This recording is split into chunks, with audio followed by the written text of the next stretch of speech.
In a quiet village, a boy sat under dim light, surrounded by worn books and old walls.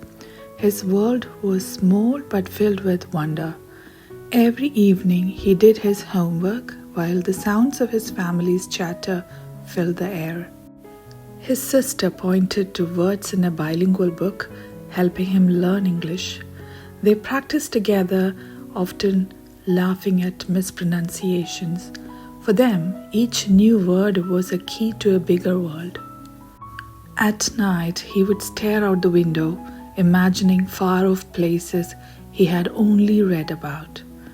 Planes overhead made him dream of travel. His heart was full of questions about life beyond the hills. Walking to school with friends, he often trailed behind, deep in thought.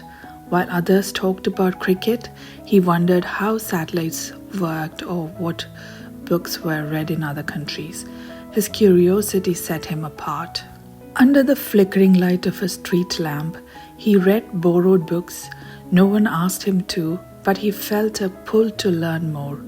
The silence of the night became his classroom. After studying, he helped his mother with housework, sweeping, fetching water, folding clothes. He never complained. He knew education was a privilege. Every task reminded him of what he wanted to change. One morning, he packed an old violin into a tattered case. He had decided to join an after-school music class, unsure if he would be accepted. It was his first bold step beyond the familiar. He discovered that language and music made sense together. They both had rhythm, structure, and meaning. Suddenly, English didn't feel foreign. It felt like a song he could learn to play. One day, his teacher read a bulletin aloud, a scholarship opportunity for bright students. His eyes lit up. It felt like the universe had answered his unspoken hopes. At the interview, they asked him about his family. He spoke about love, hard work, and his father fixing bicycles to afford books. He didn't have much, but he had strength. When asked a difficult question, he paused. Then calmly, confidently, he gave the correct answer. It wasn't just knowledge, it was heart, practice, and grit. He was awarded the scholarship. The night before he left, he sat with his father, both silent, both proud. Tears weren't of sadness but gratitude. He stepped off a plane into a bustling city. The air was cold, the language fast, the streets unfamiliar, but he held on to the warmth of home inside him. At school, he felt behind at first. His accent, clothes, and background were different, yet his effort spoke louder than words. He studied late again, this time under a sleek desk lamp, surrounded by books in a dormitory.